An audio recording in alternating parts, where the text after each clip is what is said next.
necessarily going to be addressing all the complications today. I did want to acknowledge it as we come together, just all of the ways that our world is broken and in need of fixing at this time. The college road trip has got kicked off this week. We are having 30 days of programming, bringing you workshops and virtual college tours throughout the days. I want to highlight the next 3 events that we have coming up. Tonight at 5 o'clock, we have Financial Aid 101 with our friends from JELF, the Jewish Education Loan Fund. You can register for that and all of our programs on our website, roadtriptocollege.org. Tomorrow at 5 p.m., we have our information session with the University of Miami, where we will have admissions, people from admissions, people from Hillel, and a student. On Thursday, I'm having trouble keeping track of days, we have Georgia Tech at 5 p.m., where again, we will have people from admissions, people from Hillel, and a student talking about that. To keep up with all of the happenings of the road trip, again, our website is roadtriptocollege. And you can follow us on social media at JumpSparkATL. We are posting on Facebook, to a college tours on our Instagram stories.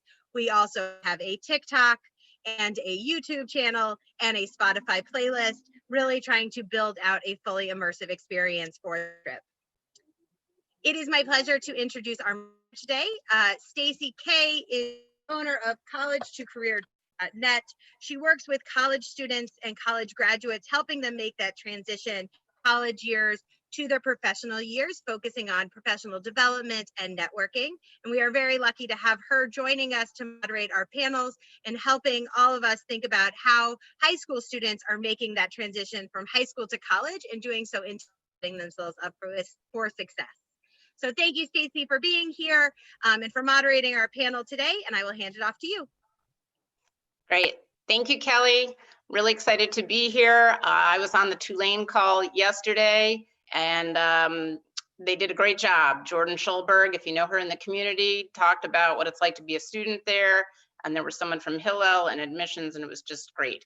Today, we have Jeff Schiffman, who's the director of admissions at Tulane. And fun fact, Jeff actually graduated Tulane in 2005, and he just couldn't leave. So he is the current director of admissions. He's going to be sharing today some tidbits about how to cope in the time of crisis with regard to the college application experience and give us some advice for high school juniors and seniors. I want to remind you that in the bottom of Zoom, there's a Q&A. And if you would please type in your questions. We're going to have a Q&A at the end of Jeff's presentation, and I'm going to hand it off to Jeff. Awesome. Well, thanks everyone for having me. My name is Jeff, and I'm the Director of Undergraduate Admission at Tulane University. We are located right in the heart of New Orleans, Louisiana. You all have mentioned that briefly that I am a Tulane graduate, and my story is actually kind of unique in that I actually graduated from Tulane with the class of 2005, and I've only had one first day of work my entire life. So I walked across the stage at Tulane's graduation, and the very next day, the Dean of Admission called me and said I'd been hired as a brand new admission counselor working here at Tulane. And that was 15 years ago, and I worked my way all the way up to now the Director of Admission. But the story is even more unique in that my first day of work at Tulane was July 1st of 2005.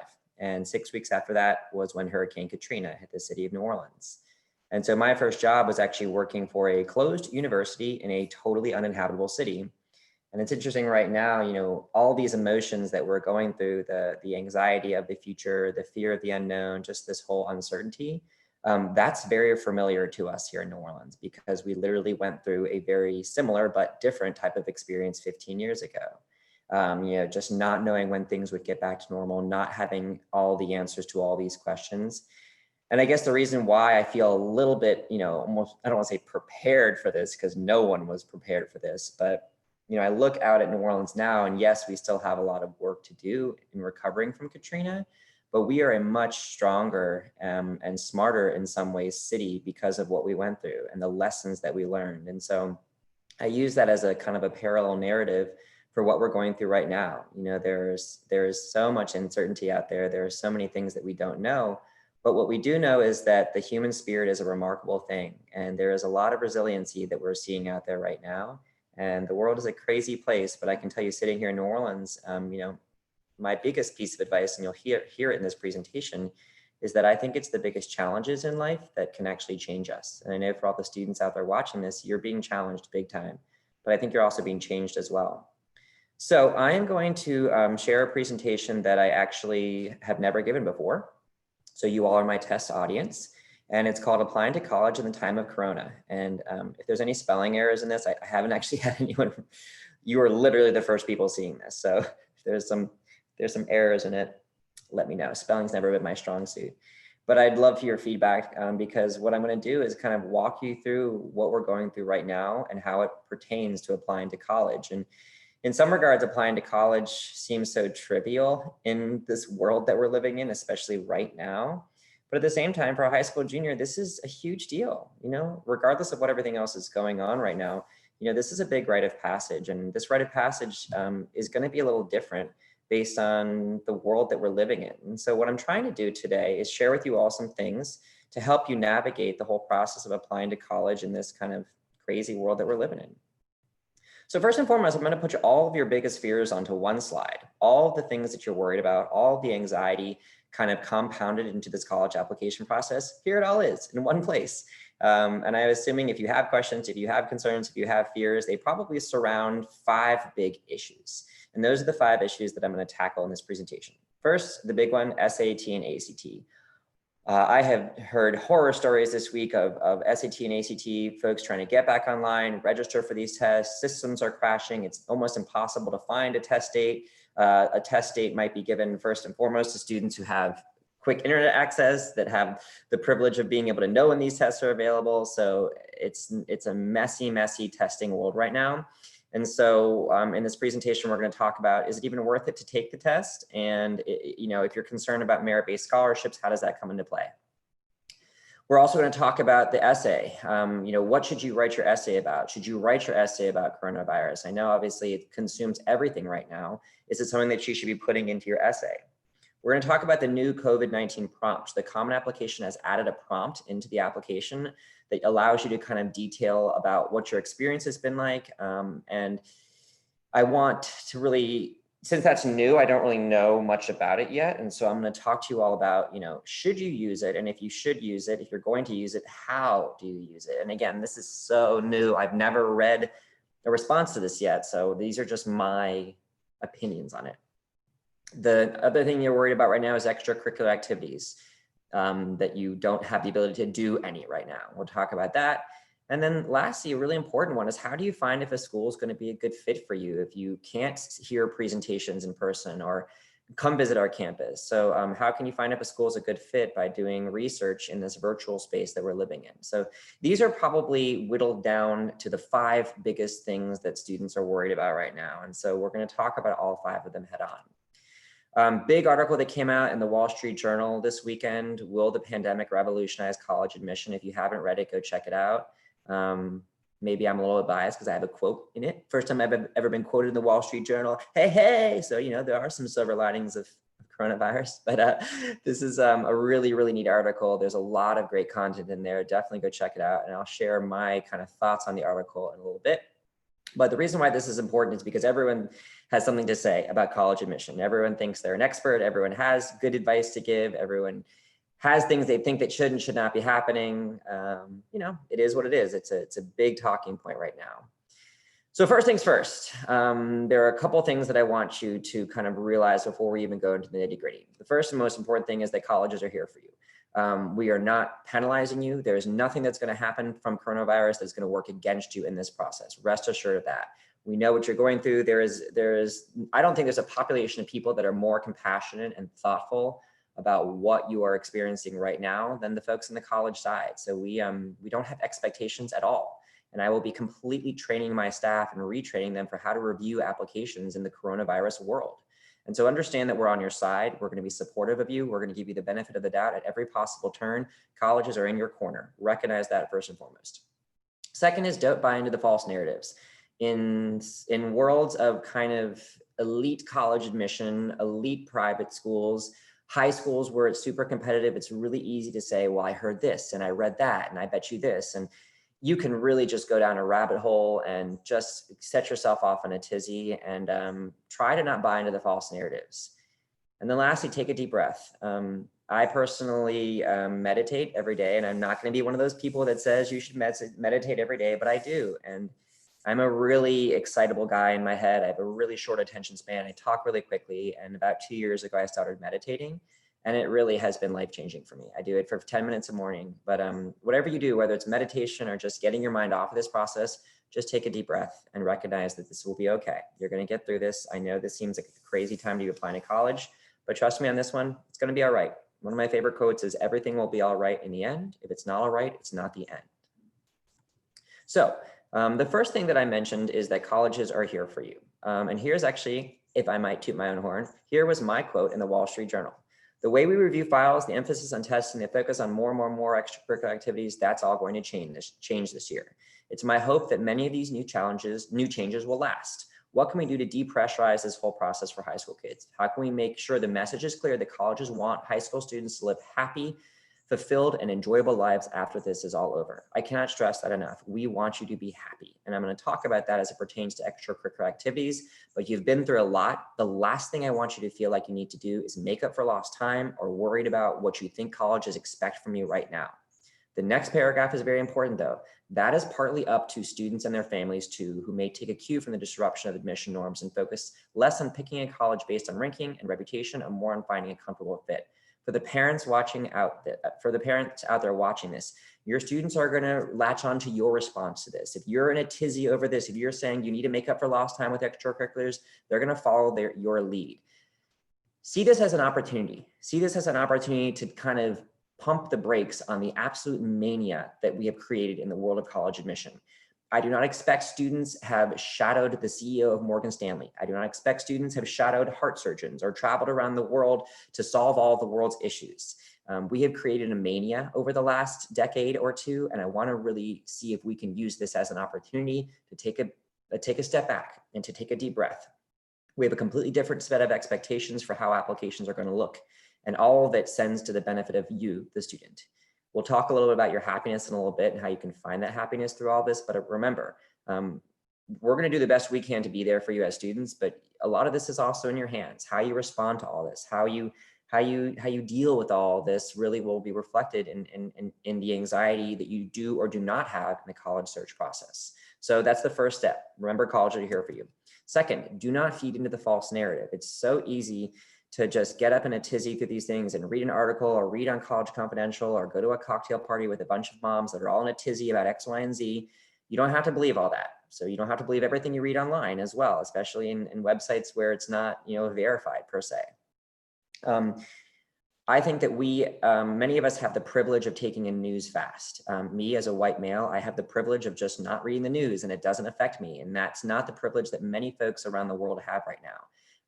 But in some regards, particularly as it pertains to COVID, not the other issues this world is facing, there are times where it's okay to just take a COVID news fast and not read about every single detail about, all the things that we're going through. And one tip that I have for you all, especially for you students, is don't charge your phone by your bed every single night. Because if you charge your phone by your bed every single night, the last thing you're going to do when you go to bed at night is you're going to scroll through all these horrible COVID news stories and the stories around the world. And again, we have the privilege, many of us, that we can ignore the news for a little bit. But there is a time where I feel like everyone has an opportunity to just take a break. Because if you're scrolling through your news, that's the last thing you do before you go to bed at night. It's going to be reeling through your brain all night while you're sleeping. And then if you wake up in the morning and that's the first thing that you look at, you haven't had that moment to breathe. You haven't had that moment to just wake up and do something else. I started charging my phone in a completely different room, and it's been really great to just go to bed and read a book, or go to bed and think about something else, or go to bed and try to get your mind off of it. And then in the morning, do the same thing. Again, I will hammer this home. Many of us are privileged that we can ignore the news. Not everyone has that benefit. But as it pertains to COVID news, it's okay for a little bit just to take a break for it and don't read into the false narratives. Case in point, I had a father email me last week in a tizzy because he'd read this article. This article says why high school juniors could be the biggest losers in the coronavirus pandemic. This article is BS, okay? I'm telling you right now. This article says things like every single senior in America is taking a gap year, which means it's going to be so much harder for students to get into college next year. Oh, and by the way, colleges are going to be mad that you have no extracurricular activities right now.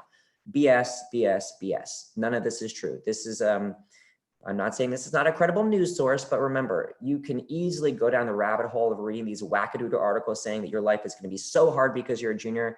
I got news for you. It's not a true article. For one, as it just specifically pertains to gap year students, we've capped the number of students that we're allowing to take a gap year at just a slight bit more than we've had last year.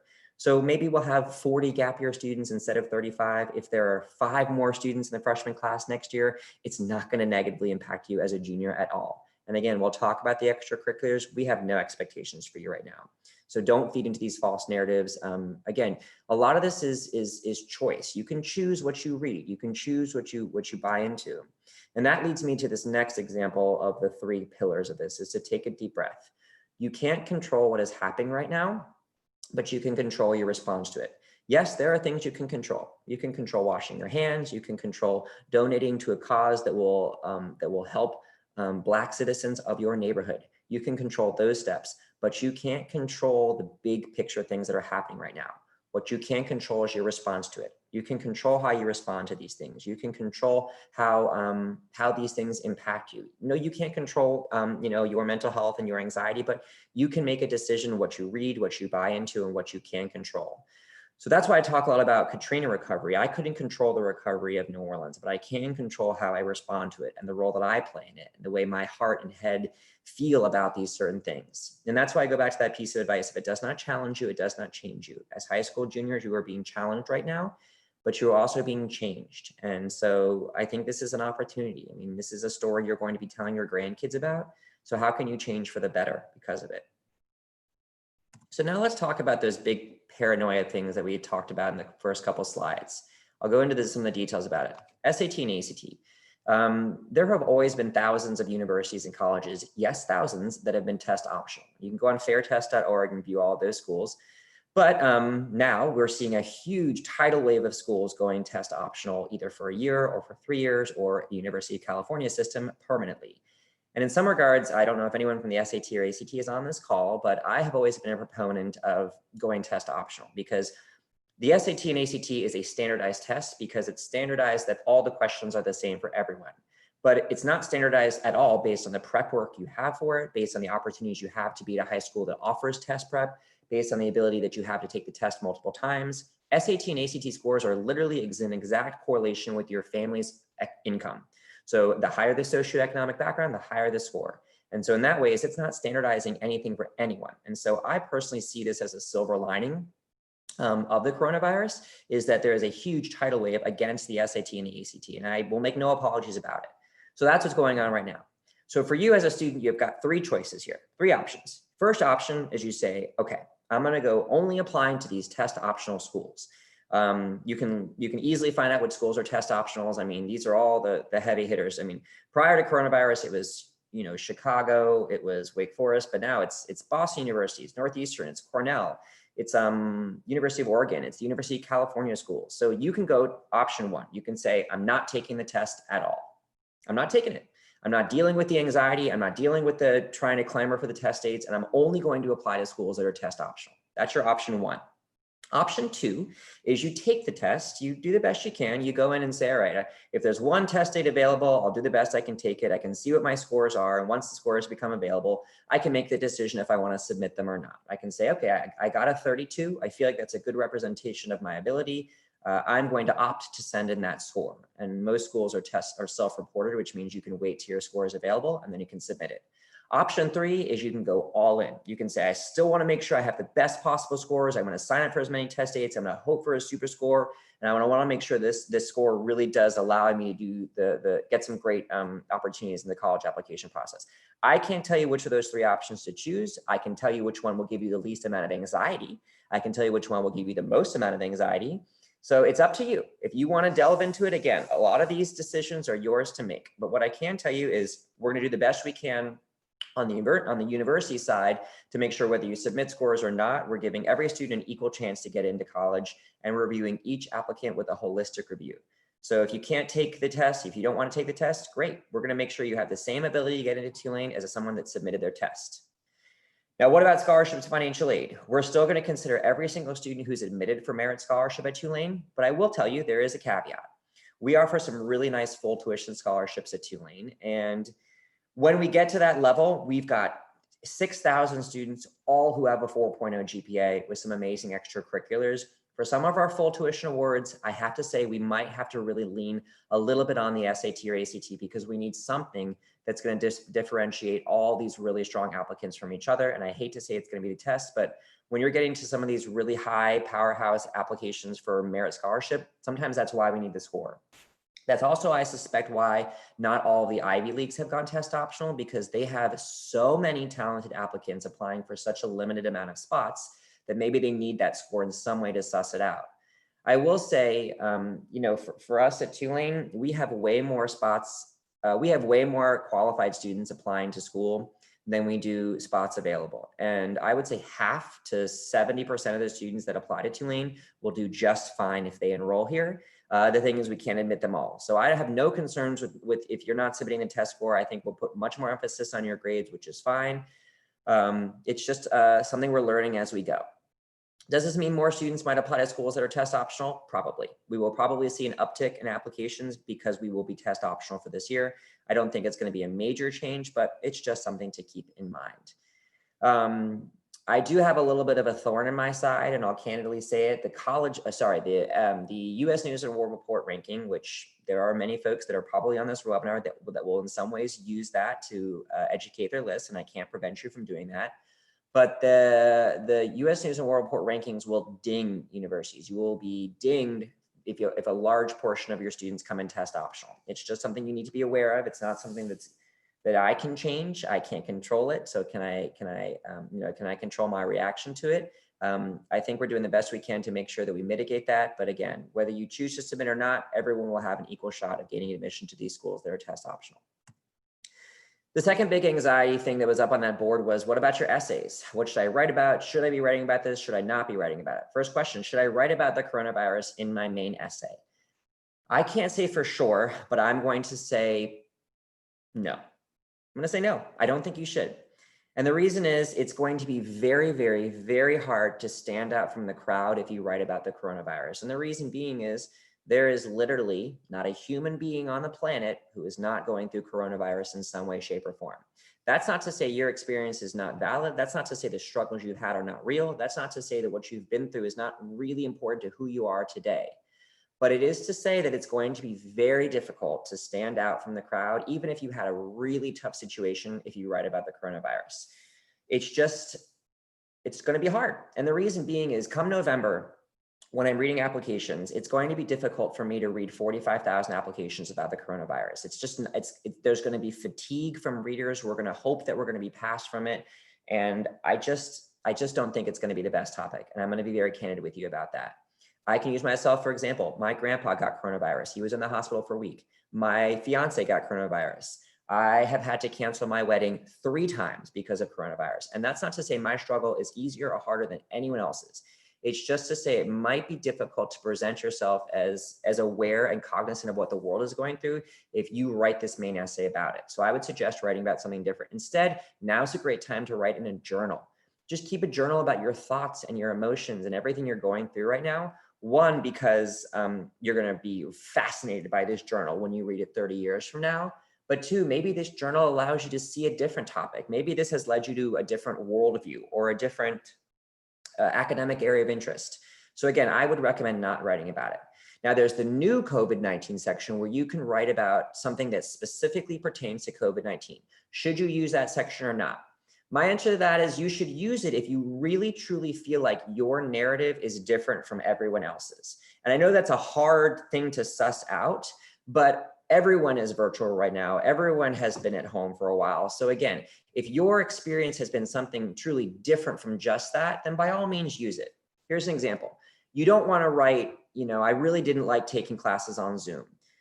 I get it, but you know who else is sick of Zoom? Every human being on the planet. So maybe if your story is different, maybe, okay, you live in a household where there was only 2 laptops available and there's 4 siblings, or maybe you are coming from somewhere that just doesn't have quality access to internet. Again, specific things like that are important for us to know. Instead of saying it was really hard to be with my family, all of us in the room all the time, maybe your story is, listen, my mom and dad are both doctors. They were out of the house all the time. All 3 of my siblings were with me. That's the stuff I want to know. So start to think about, how is your story truly specific and different from everyone else's? And I know that's hard as a 17-year-old to kind of put yourself in the context of the world. But again, you want to think about it, is it something really different? So that's why I say explain, but don't complain. So explain it. Don't tell me how absolutely challenging this was day in and day out. Just explain to me. Say, this is what my situation was, and let us be kind of the ones that can analyze, okay, is this a student that really did have a specific struggle? I don't want to belittle anyone's struggle. Like I said, everyone is going through something, and your struggle is real. Your mental health is real. I just think it's important to remember your situation as it compares to others. And so I say, be cognizant of your privilege. If you live in a household that had heavy internet and you had plenty of laptops and you didn't have to take care for a sick loved one, recognize that's a privilege. And so recognize your situation can kind of be different from those around you. What you don't want is, so for someone to read your application and roll their eyes because they don't think that you realize the privileges that you've had.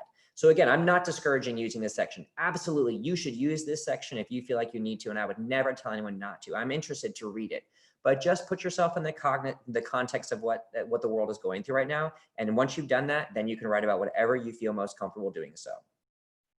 I also think it's important to remember that colleges are going to really look for how you've responded to this. Remember, you can't control what's happening, but you can control your response to this. How are you treating your parents? How are you showing resiliency? We don't expect everyone to just be able to pop back from this and be super resilient, but I got news for you. This might happen again.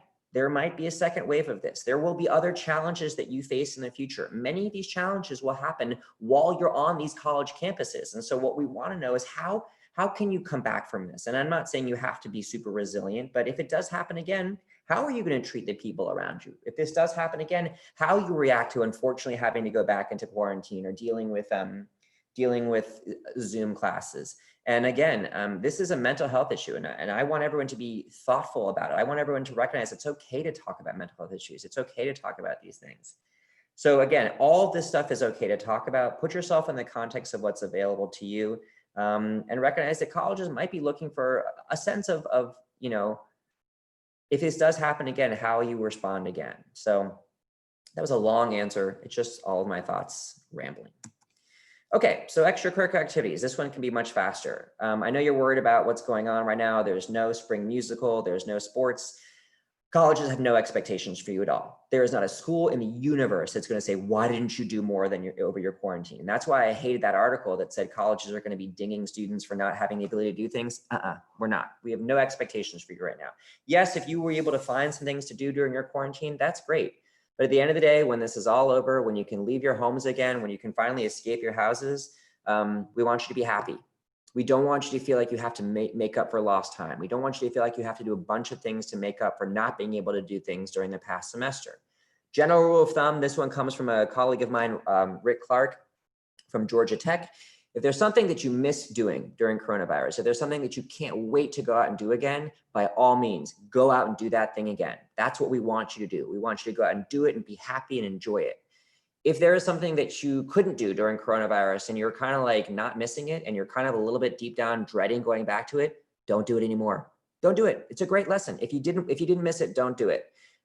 Do not feel like you have to make up for lost time. Okay. We do not care. We do not want you to feel like you have to jump back into all of these things.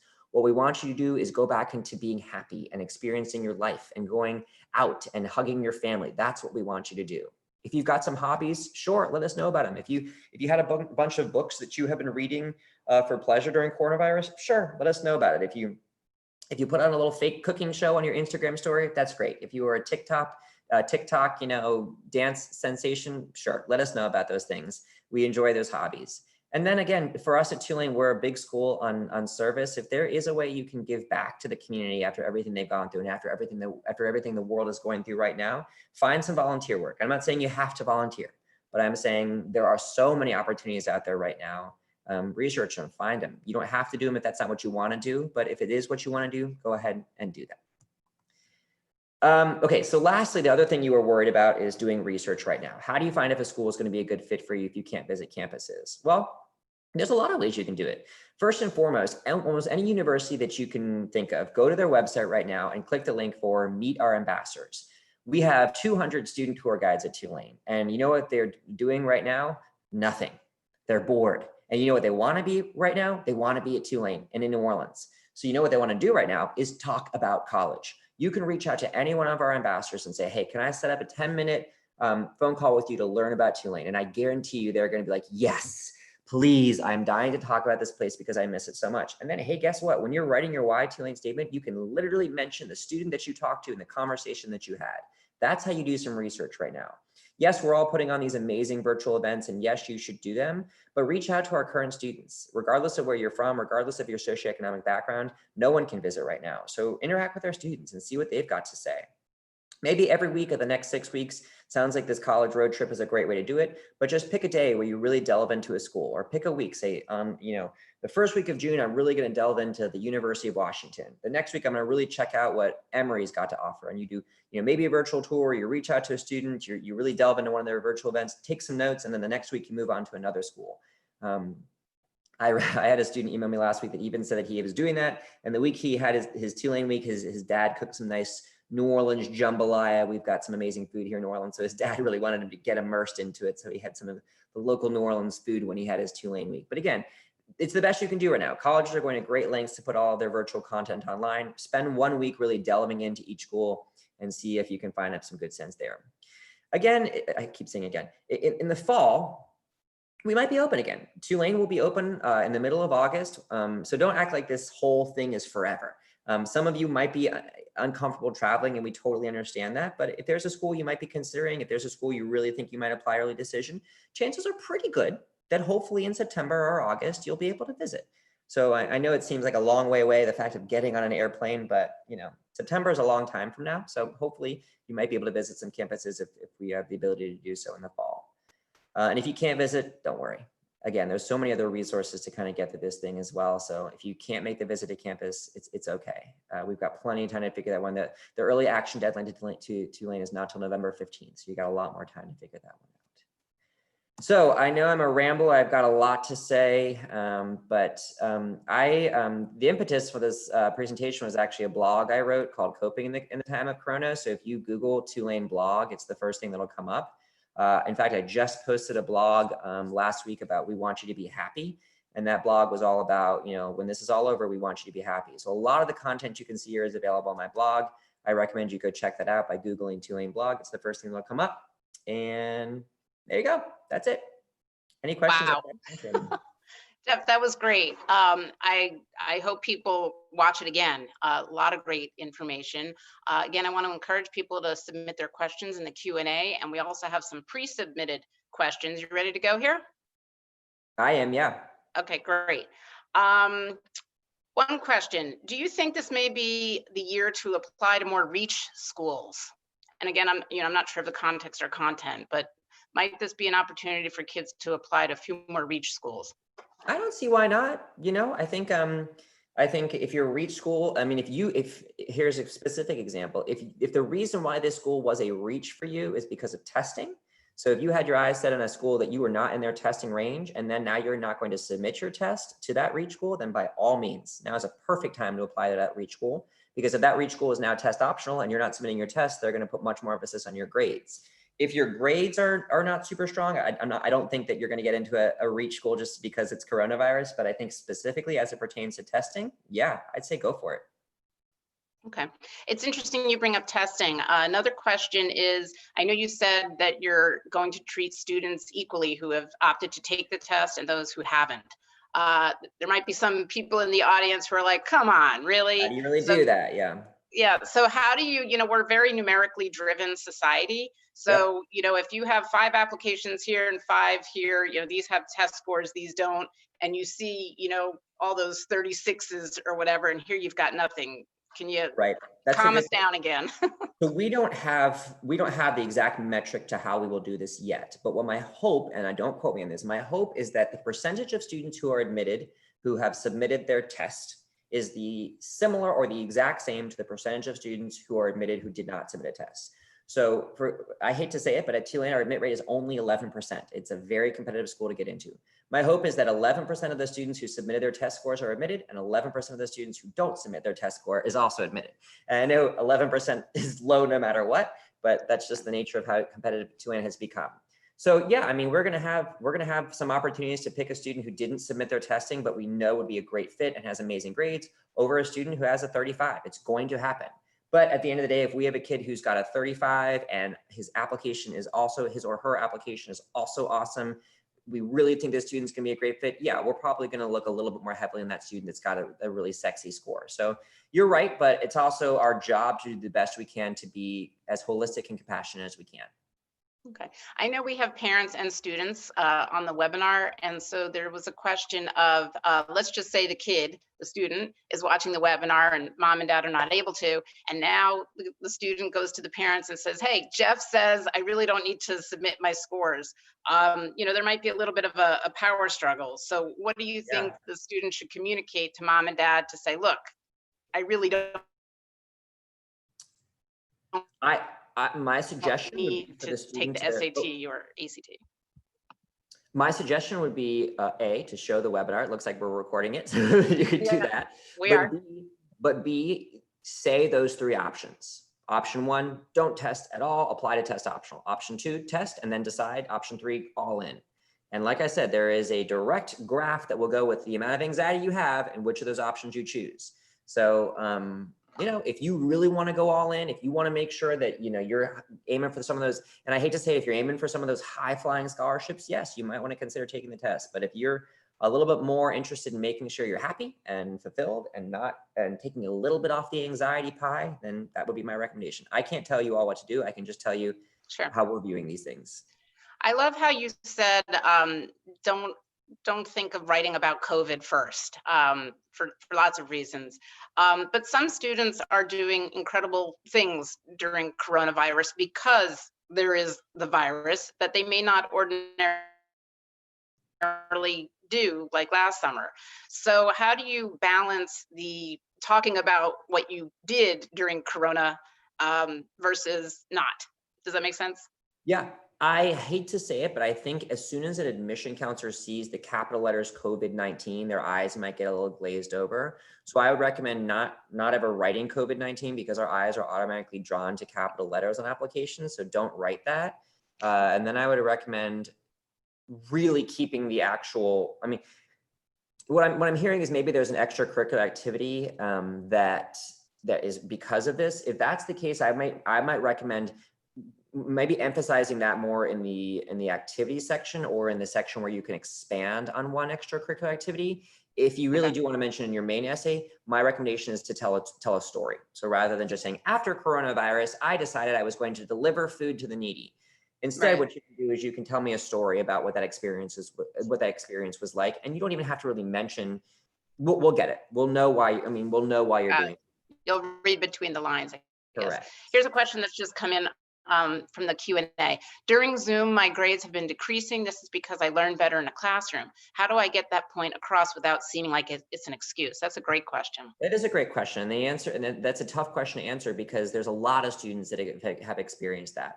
But listen, if legitimately if we see your upward trend in grades came to a stop during that Zoom call session, we're going to totally agree with you.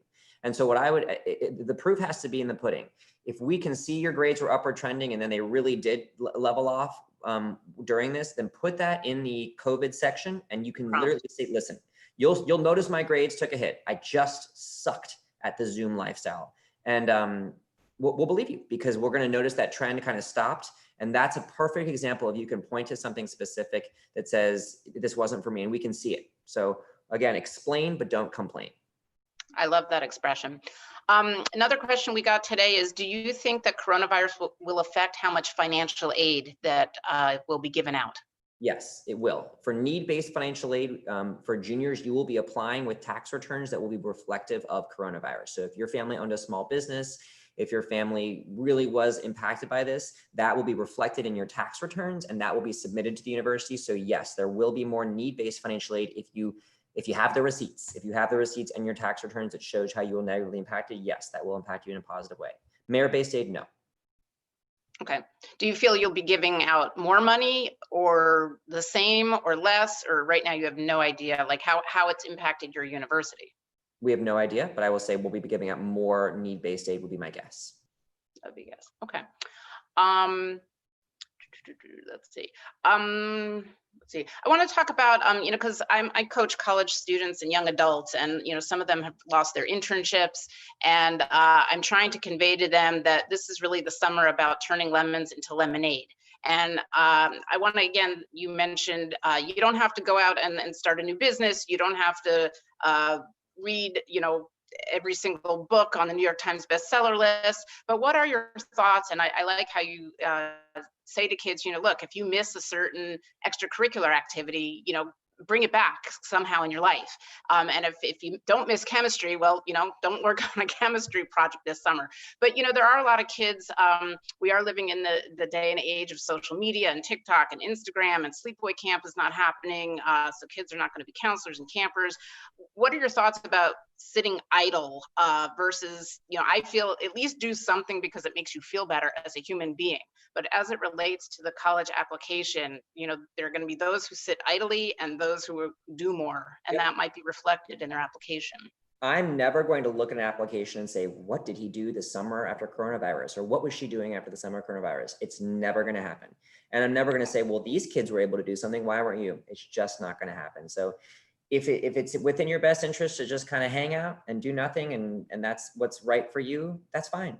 I would recommend for your own mental well-being to find something that takes up your time, something that can, even if it's just going out and playing basketball with your friends, once it's allowed again, that's fine. I mean, you need to fill your head and heart with something, but don't worry about what you think colleges want to see.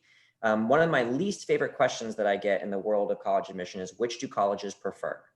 And the answer will always be, we don't have any preference. I get a lot of moms will say to me, should my son do this summer program or that summer program? Should he do this sleepaway camp or that internship? And the answer will always be, I don't care. I don't care. I want the student to do what they want to do and what makes them most happy. Okay. Here's a question that just popped up. Will students who go to rigorous college prep schools who recognize their privilege, but are still doing many extracurriculars, will they do the same amount of, are they still planning to submit test scores be penalized? I'm sorry, I don't fully understand the question, but I guess if they go to a rigorous high school who recognize their privilege to maybe be at that school and they don't submit test scores, any repercussions, or no, still equal playing field for everybody? Okay. Okay, I think I got all the questions. With someone is also saying, but I think you touched on this. My freshman and sophomore GPAs are very strong, but my junior year grades fell a little because I struggled with learning at home. Will you consider things like this with grades? And that's kind of touching on the first question. That might be a good use of the prompt, the COVID prompt. Yep. Have you seen the prompt? What is the exact question? I have seen it. I can't remember what the exact question is. Okay. I'm glad I Googled it though. Okay. Well, Jeff, this is great. I also want to say, because you mentioned Rick Clark from Georgia Tech, to people in the audience, that Rick Clark spoke on Sunday night, and he also had some similar ideas to you in terms of reframing everything. For one thing, he talked about reframing instead of the college application process, calling it the college application experience. And I know for myself, that really does paint a different frame of mind. So thank you so much for being here. Really appreciate it. And we hope things will return to normal sometime soon. Thank you for your time. Sounds great. See you later.